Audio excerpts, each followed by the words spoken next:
They are heartless.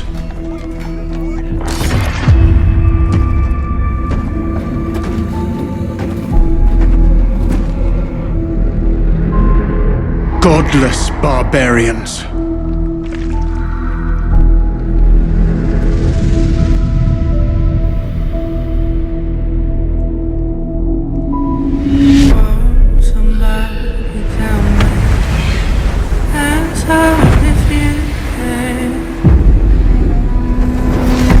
They murder and kill blindly.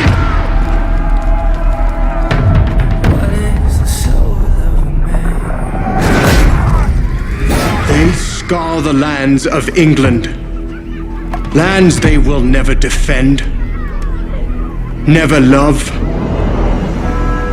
The time has come to speak to them in a language they will understand.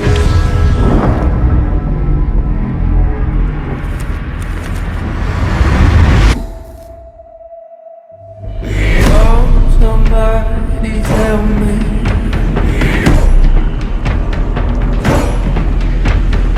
Answer if you can.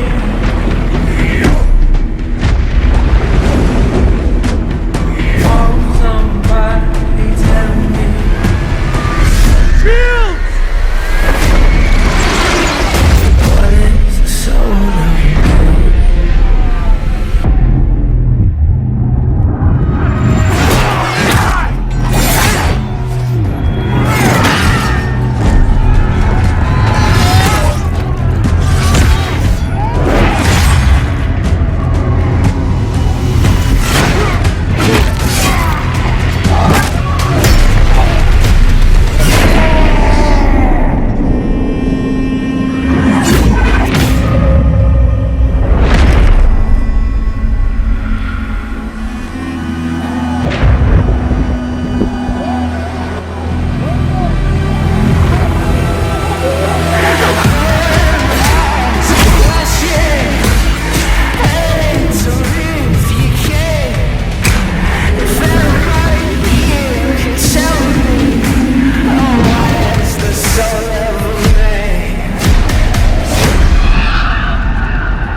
It's with us!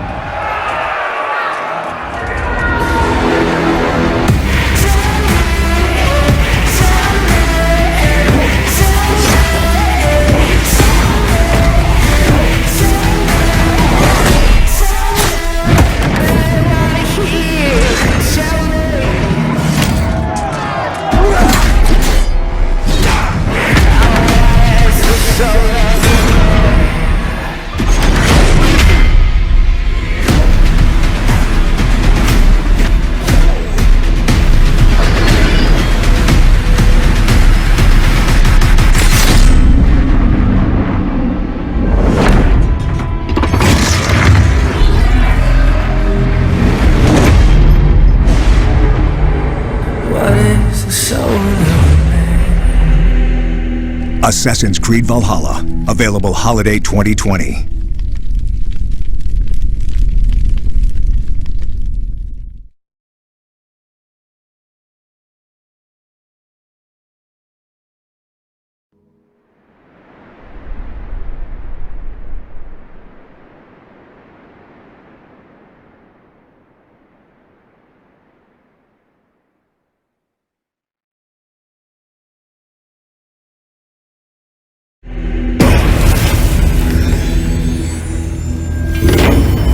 What's going on, everyone? Welcome to the trailer breakdown for Assassin's Creed Valhalla. Now, if you haven't already watched the CGI trailer that just dropped today, go over, make sure you do that, and then come right back here, because I am joined with Ashraf Ismail, creative director on Assassin's Creed Valhalla, and Darby McDevitt, narrative director on Assassin's Creed Valhalla.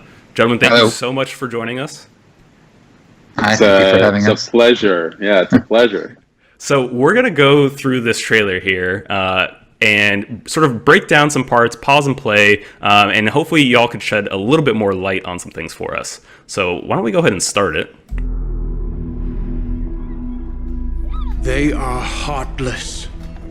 So right off the bat, I do want to stop this here. And Ashraf, I wanted to talk to you a little bit about this settlement we're seeing, because I know settlements play a big role in Assassin's Creed Valhalla. Yes, here what we're seeing is it's a settlement in Norway, a Norwegian settlement. The idea of home and settling, it's very important to Assassin's Creed Valhalla. A big part of the motivation of the story and the journey of Eivor, our hero, is about this idea of home and having this thriving settlement. What we're seeing here, again, is in Norway. This is home in Norway. Yeah, so let's keep going here, because I don't think they're staying in Norway for long. So, Darby, we see this giant statue here. Who is this exactly? This is a statue of Odin, one of the many gods in the Norse pantheon. It was pretty common before big events, before battle, before feasts, for the Norse to give offerings to the gods, sacrifices, in exchange for favors. This was not a religion that had where there was like an interventionist aspect where the gods were always watching over you, protecting you. They were a little bit more like humans. You had to do something for them and they would do something for you. So this is what we're seeing here, is kind of a something's about to happen and they're sort of going and asking for favors. Godless barbarians.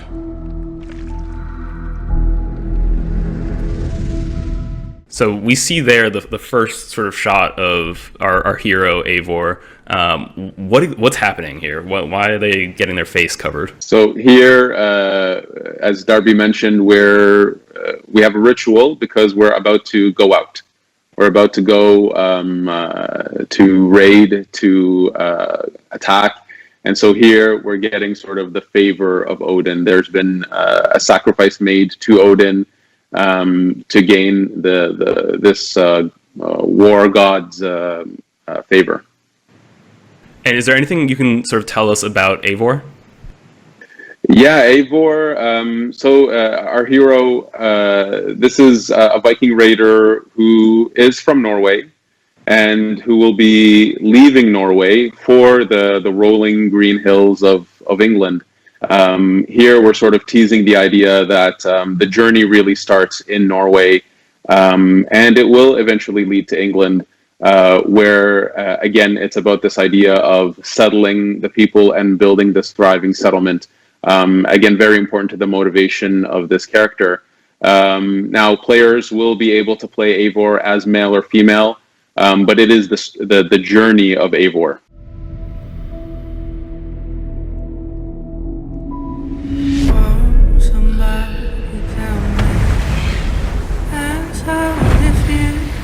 So we see them here setting sail for England, right? Yes, absolutely. And kill blindly. So I want to stop right there for a second too, because we hear the voiceover saying they murder and kill blindly, but then you see them clearly stopping when they see this woman and child in front of them. Was that something you wanted to there's that maybe myth of the Vikings? Is that something you wanted to explore here, Darby? Yeah, well, I mean, certainly, a lot of what we know about the Vikings comes from the people who they raided. The Viking Age started at the end of the 8th century with an attack on Lindisfarne in England.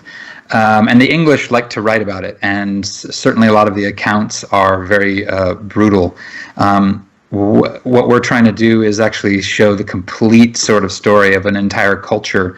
And when you actually jump forward to when our game is set, there's a lot of settling going on. There's not just raiding, but there's Norse coming over from Norway, from Denmark, and settling in England. And our game depicts a lot of that aspect of settling and integrating with the population. So, and that integration actually happened fairly quickly and easily. So we know that there was a lot of mutual, so a lot of similarities between the two cultures that allowed this to happen. So what we're going to portray in this game is that it's not just about brutality and violence and wanton masochism. There's a lot of thought that goes into these raids, these battles, and then where these Norse settle, and the friends they make, and the alliances they make. So we try to show a complete picture.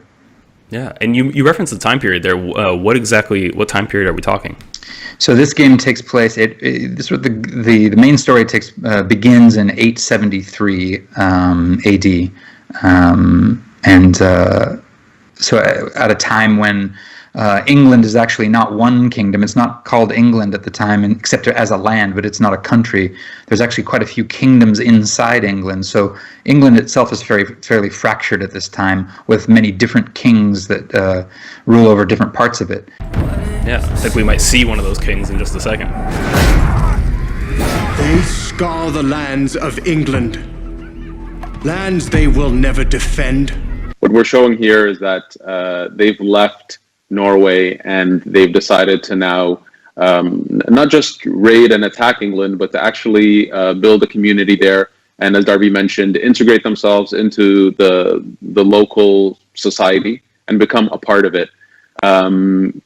One thing that history doesn't really say until you dig, which is a lot of these people were farmers, they were traders, settlers, and they actually worked quite hard to integrate themselves into, let's say, England in this example. So here we're showing off this aspect of them, but from a game perspective, this is also something that's very important to the motivation of the game. Building your settlement, growing it, making the choices as a leader within this community about how you want to grow your settlement. This is very important. And here we're kind of giving a little taste of that. Yeah, one thing that I think the English, or let's say the Saxons, you'd call them at the time when they were living there, they had because of the church, they had a lot of writing, so they were able to leave behind a lot of records. But so archaeologically, we have to actually go and look at other sources to see how well they actually integrated. And if you look at a map of England now and you see any town with the ending of Thorpe or by, B, that probably means it was a Viking town or a Norse or Dane town settled. So we know just by the sheer number of them, hundreds of these towns, we know that they were actually very successful settlers. Never love. The time has come to speak. All right, so I think this is one of those kings that Darby, you were mentioning. Who exactly is this? And it's sort of revealed here that this is also the person that's giving voiceover as well. Why does he seem to have such disdain towards the Vikings? Yeah, so this is Alfred, King Alfred, or Alfred the Great. He's the only English king to actually have that title. He didn't give it to himself. But he is the King of Wessex, which is the southernmost kingdom in England at the time. There's also three others: Mercia, Northumbria, and East Anglia that we deal with. And he specifically is known for being one of the most staunch opponents of the Viking invasion. He was the strongest of the kings. He was able to push them back and for a time and deal with them, whereas other kings would rapidly crumble beneath the onslaught of the Danes and the Norse. To them, in a language they will understand.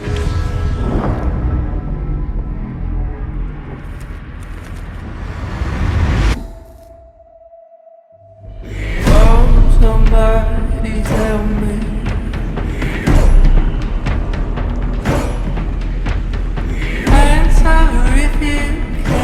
So, Ash, here we see Eivor's people coming in on these Viking longships. How do those factor into the gameplay, and what did you learn about them? Yeah, so the Viking longships, this is a technology that was unique to the Norse and the Danes and the Vikings in this time period. If I was to give a metaphor, I would say, imagine that you have this empty highway, rivers, and you have a Ferrari that you can drive down this highway with no one around you and no one able to chase you. This is what gave the Vikings the capacity to get in so deep into the land behind enemy lines to hit and run. And these ships carried usually cargo and raiders. So raiders, these are warriors that were proficient in combat. They were able to get in, steal a lot of stuff, and run away. Yeah, I think we're going to see the events of that play out here in a little bit.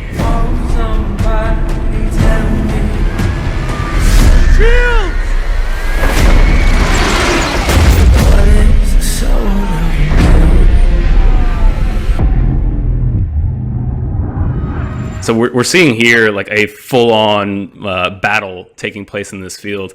How do raids sort of fit into gameplay, and what did you what did you learn about how Vikings raid? Once they've gotten out of their longships. Well, there's really two parts. There's raiding, which is much more about kind of hit and run, get into a specific place, steal the riches.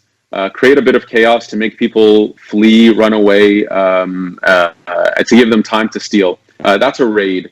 Here, what we're seeing is it's a big battle. So this time period was known to have a lot of battles between the Vikings and the Saxons, or the people who live in England.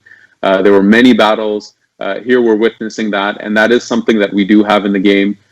So players can go raiding with their longship and their raiders, and there are moments in the game with these really big, epic scale battles on battlefields or in fortifications, because it was a really big part of the history during this time. So we needed to represent that. Of course, Vikings carrying their famous round shield. We have Eivor, who at some point is holding a shield and an axe, but also two axes. If people notice, we're seeing a lot of the things we're doing with combat. Here we have a throwing axe, so this is an ability that you have in the game to throw axes. So we're showing off a lot of the combat details that we're pushing for. Yeah, and we actually caught a little peek there of Eivor dual wielding axes here. Is that something we're going to get to do? Oh, of course, absolutely. So dual wielding is a big part of the game, and it's very open. You can pretty much dual wield all combinations of weapons we have. If you want to dual wield two shields, we let you do that. Yes. So dual wielding is a big part of the combat system.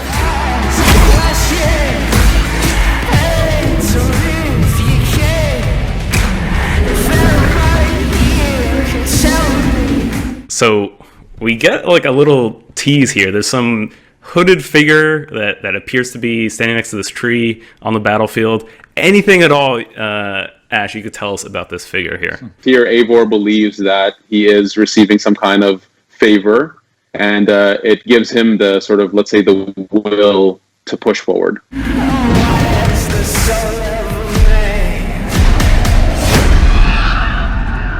Odin is with us! So is that the sort of physical manifestation of Odin there? Well, in the myths, Odin has two ravens, Hugin and Munin, which are a thought and memory.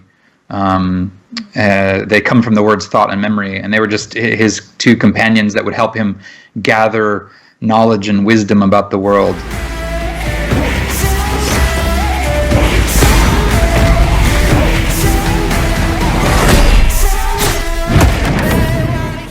So we see Eivor here getting just about, all they can handle. Are we going to see enemies of this stature, that are this formidable in the game? Yeah, we have, the combat of this time period. If you're going to make a Viking game, the combat needs to be visceral. It needs to be quite brutal. Yes, you meet quite impressive enemies. Like this guy here. We would call this guy the ringleader. So this is sort of a leader on the battlefield who's able to rally the troops and have some kind of unique capacities. He's very armored, very few available weak points. So that's a little hint as to what's to come. Yeah, I mean, the trailer shows that, he's given Eivor basically everything they can handle.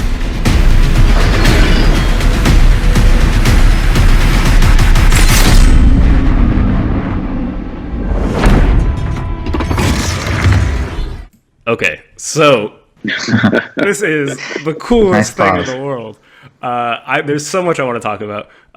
First of all, the Hidden Blade. The Hidden Blade is back. What was the decision around that? And then it's also mounted on top of the arm for the first time. Where did all those decisions come from? You go first. Let's see here. I'll go first. Okay. We're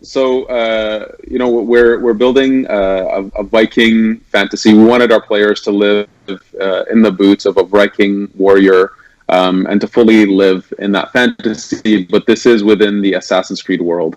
And so in our journey, of course, we can't spoil too much here.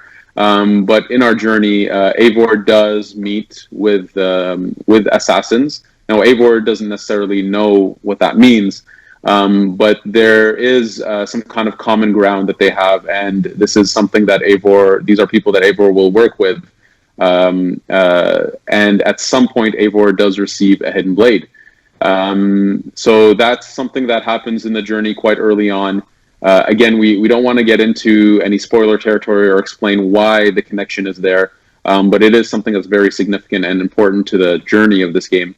And so when Eivor receives this hidden blade, Eivor puts it on and believes that this is such a kick-ass weapon that why would you want to hide it from your enemies?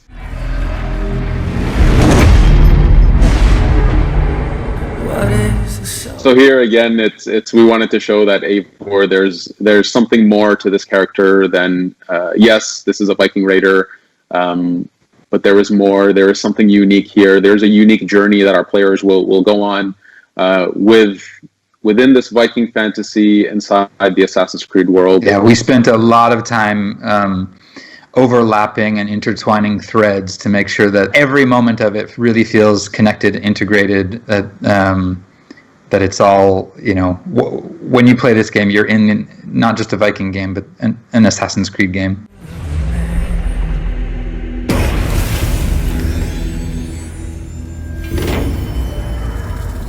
All right. Well, folks, there you have it. That's the first trailer for Assassin's Creed Valhalla. You got the in-depth breakdown. You got all the details with Ostroff, the creative director, Darby, the narrative director. Thank you all so much for joining us. And Ash, when and where can people play Assassin's Creed Valhalla? So Assassin's Creed Valhalla will be a launch title for Xbox Series X and PS5. And it'll be out in holiday 2020 for Xbox One, PS4, PC, and Stadia. Awesome. Thank you so much. Take care, everyone. Thank If you. you liked this, please subscribe to this channel and visit us at news.ubisoft.com.